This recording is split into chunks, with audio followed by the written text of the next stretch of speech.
It's Brian Preston, the money guy. Yeah, so let's jump into the 30s because I think this is important. If you want to know where the income is for the top 1%, for those in their 30s, it's $347,000. That's jumping up pretty big. Net worth, median net worth for top 1% is $3.3 million.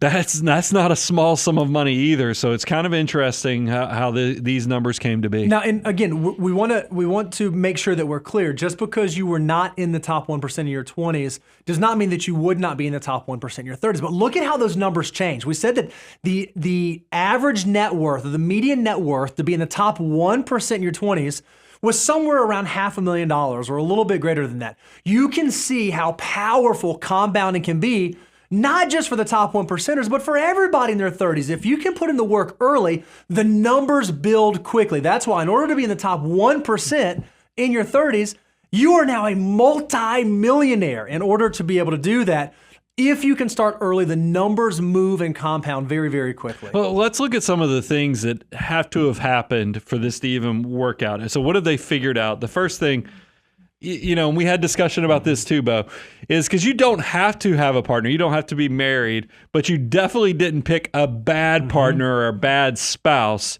to end up at this level of success. Now, you know, the number has been changing about how early folks are now getting married. You know, the average age of marriage has been increasing a little bit, but it's been pretty common that if you look at the average tenure of marriages that don't work, something happens around that 7 to 10 year range. You know, they call it colloquially the 7-year itch, where things start breaking down and things aren't moving in the perfect direction.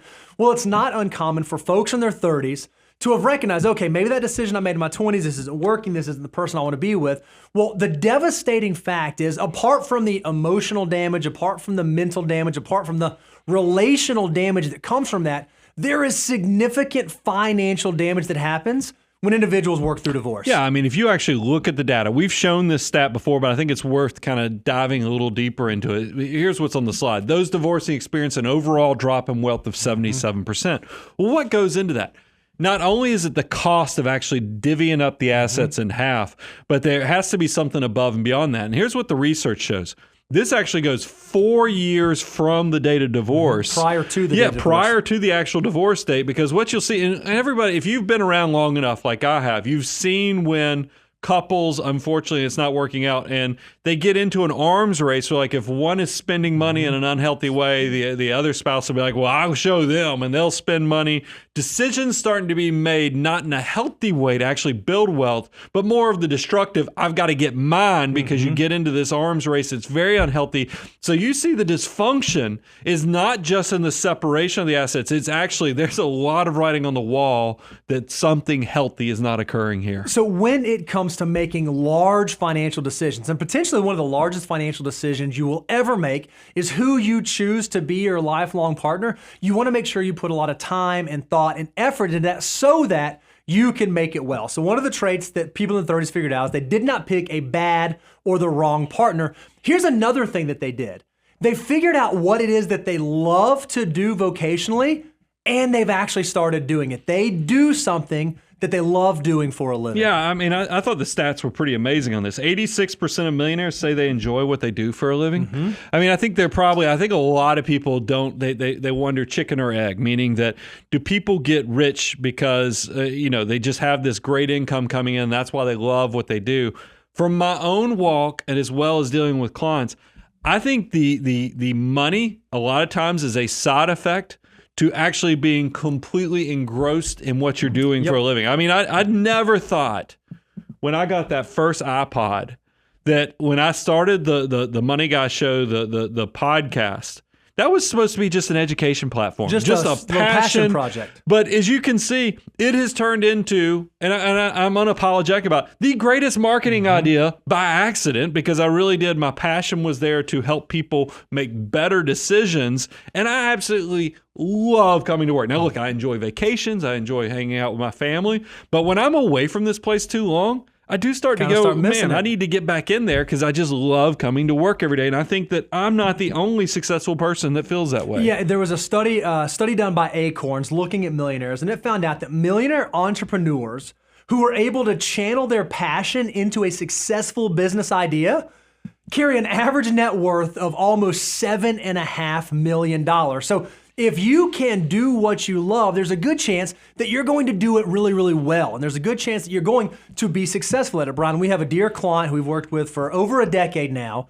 And we asked him, hey, what was the key? You know, all of your kids turned out to be successful. What was it that you did that changed them? He said, all I did was tell them, no matter what you do, whether you want to go into engineering or accounting or be a hairdresser, or if you just want to be a dishwasher, if you can figure out how to love what you do and be in the top 10% of the folks that do that thing, you'll be amazed that the money tends to follow folks who pursue their vocation with a passion. Yeah, if you can make yourself stand out from your peers, you're actually world class, you have an aptitude and a talent for what you do for a living, and it shows, it kind of just happens. I mean, the cream rises to the top. I think you'll be really impressed if you follow your passion, but spend time, don't have just a job.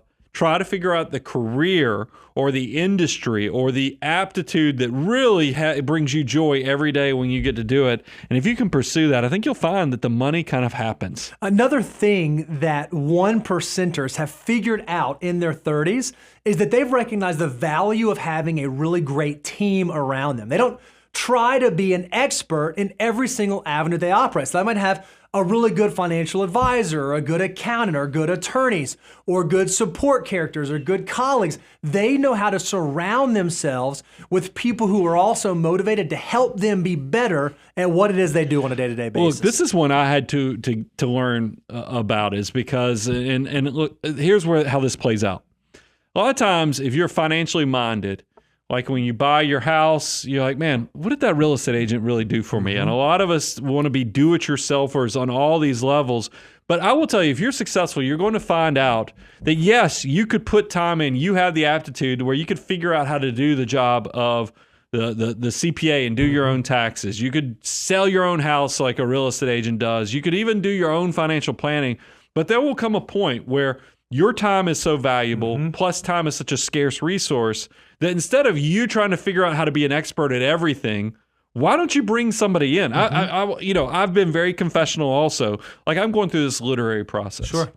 I thought originally I could do this on my own because just carry it front to back, write a book. I am a do-it-yourselfer on a lot of things, but then once again, I was like, when you're Googling terms and you're doing all these other stuff, I was like, no, I need an agent. I asked around, and I got to tell you, going through the process now, the agent is worth every penny. And I feel the same way when we're talking to our clients. I think a lot of people come into professional services with some level of skepticism because you're like, hey, can you show me that you add value? Because now I can just buy index funds. Why would I need somebody?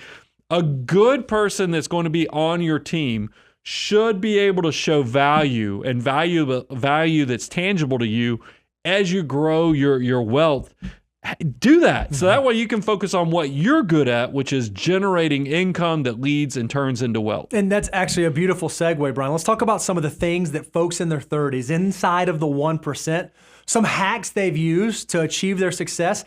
Here's one. Now, again, this is just in our experience. This is not a necessity, but it is not uncommon that those folks who fall into the 1% in their 30s, they have figured out how to create multiple sources of income. It may have been something where they have their day job, but they also figured out how to do something else that generates income. Maybe it's a side hustle, maybe it's a gig, maybe it's consulting, maybe it's programming, maybe it's real estate, but they have figured out how to create multiple sources of income coming into them instead of just one singular source. Well, I think this is important to draw attention to, and the fact that there's so much content out there on how you should create multiple sources. I have found from myself as well as a bunch of clients, sometimes this is just part of the process. Yep. You're a solution finder. It's, I've made jokes in the past about you give a mouse a piece of cheese or whatever that childhood book is. It shows how things get rolling. My own experience, I started off to do a company in one way, but which was doing tax returns and financial planning. But then what do you know, once we start doing content creation, it starts having its own income stream. And then the business needed a place to be. So we ended up buying a building, and that's all these things. It was deliberate, but it was deliberate out of necessity. It was not because I was trying to automatically create complexity in my life. That's something when I was a young CPA doing tax returns, I would see the tax returns of what I perceived as very successful people, see all the K1s and all the sources, and be super like, sexy. I just need to have that because that's what I say. I'm telling you, you try to strive to create a simplified, successful life, but complexity is just going to naturally find you because it's just what needs to happen in the next progress or the next step of your journey to wealth building. So don't try to hurry up the process too much. That's what it's kind of like dating in some way. You know, like say, when do you find your best, soulmate? Is usually when you're not looking for it. Well, this is when I have found in my journey is be very mindful of opportunities that come your way, but don't force them, because as Warren Buffett talks about, a lot of times success is also how often you say no. So don't just force something just because you think it sounds sexy or you heard somebody say that they did it. Make sure it really does fit into your goals, your why, and where you're trying to go with your financial life. Again, that's a perfect segue. We know when we think about traits of millionaires, we learn from the Millionaire Next Door, one of the traits of millionaires is that they recognize opportunity, exactly what you're talking about. They know what to say yes to and what to say no to.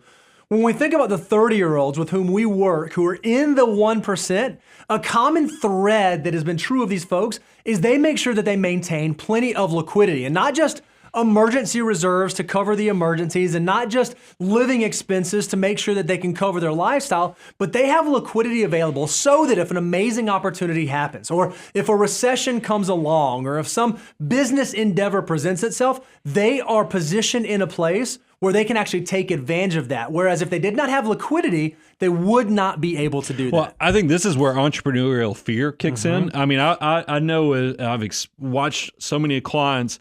As you start making money, you start wondering, will this be here next year? Will this be here 5 years? There's a fear that this is all going away. So a lot of people are very deliberate with, hey, I better start saving some of this money, building some independence outside of this income stream, because it could all go away tomorrow.